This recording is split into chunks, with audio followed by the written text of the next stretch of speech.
بسم الله الرحمن الرحيم والصلاة والسلام على سيدنا وحبيبنا محمد وعلى آله وصحبه وبعد. إذن أعزائي التلاميذ متابعي الكرام، أهلا وسهلا بكم. إذن خصصت هذه الحصة لدرس الزوايا باللغة الفرنسية. إذن on commence على بركة الله. Notre leçon est là pour titre les angles. Alors premièrement, on va étudier les constituants d'un angle. Je vais tracer un angle. Voilà. Je vais le nommer. Par exemple, O et puis les points A et B. Bon. Le O, il s'appelle le centre d'un angle. Bien d'abord, comment on écrit un angle, ok? Alors, l'angle AOB, ok? Ou bien BOA. Voilà, c'est la même chose. Comment on peut écrire AOB ou bien BOA? Le O, c'est le centre de l'angle. Voilà. Alors, comme vous voyez, on écrit le centre de l'angle au milieu de l'angle. Et A et B, ce sont les points sur les côtés de l'angle. Alors, on limite l'angle par ces points-là et on écrit AOB ou bien BOA. C'est la même chose comme j'ai dit.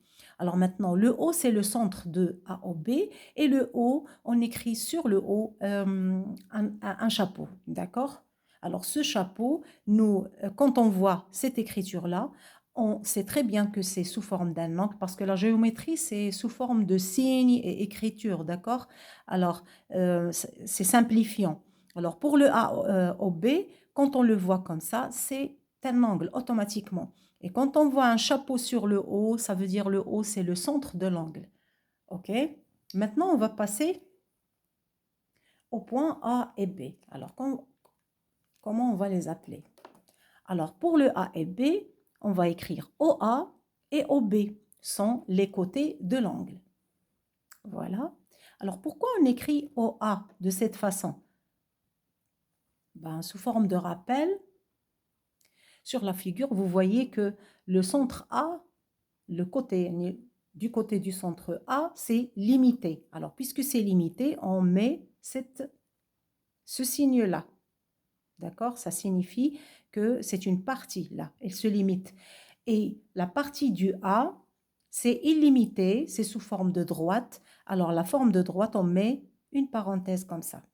Alors, et on écrit du côté du centre, on met le O, et du côté de la droite, qui est illimité, on met le point A. La même chose pour OB, d'accord? Alors, ce sont les constituants d'un angle, d'accord? Le centre, les côtés, et puis comment on écrit un angle, ok? Maintenant, on passe à une autre tâche, les différents angles, ok? Alors, je vais tracer les différents angles qui existent. Alors voilà, ce sont les 4 différents angles. On va voir cet angle-là. Alors cet angle, c'est sous forme d'une droite, d'accord? Mais il a un nom et il a une mesure. Alors, cet angle s'appelle un angle plat, ok? Et il mesure 180 degrés. Bon, on passe au deuxième angle. L'angle qui est devant nous, il s'appelle un angle droit. Alors, comme vous voyez, si on prend notre équerre et on pose l'angle droit de l'équerre sur cette figure-là, on remarque qu'elle a la même mesure. Alors, quand un angle, il a un angle droit, il s'appelle un angle droit, ok? L'angle qui mesure la même mesure que l'angle de l'équerre, il s'appelle un angle droit et qui mesure 90 degrés. Et quand on voit ce signe-là, ça veut dire que l'angle, il est droit, d'accord? C'est seulement, on met ce signe-là juste pour les angles droits. Ok, on passe à l'angle suivant. Alors, l'angle suivant, on voit qu'il est plus petit que l'angle droit, ok?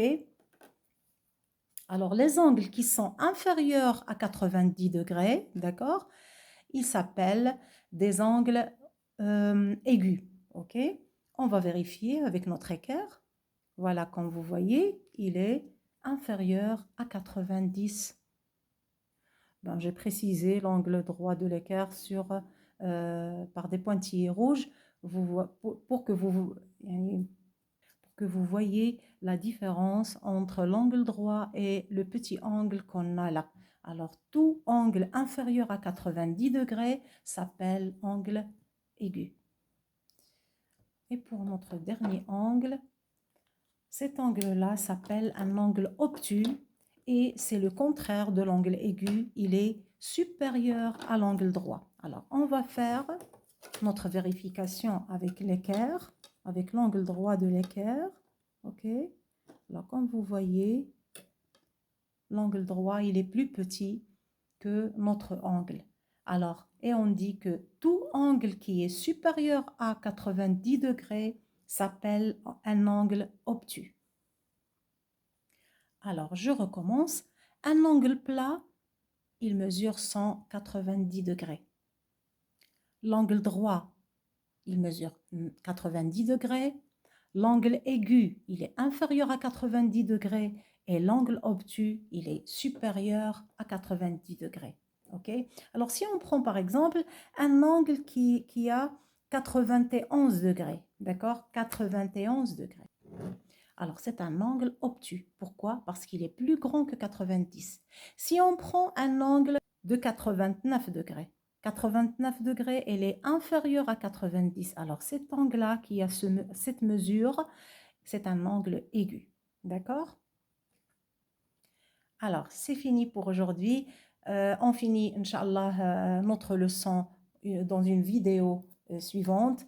Je vous souhaite bon courage et à très bientôt, Inch'Allah.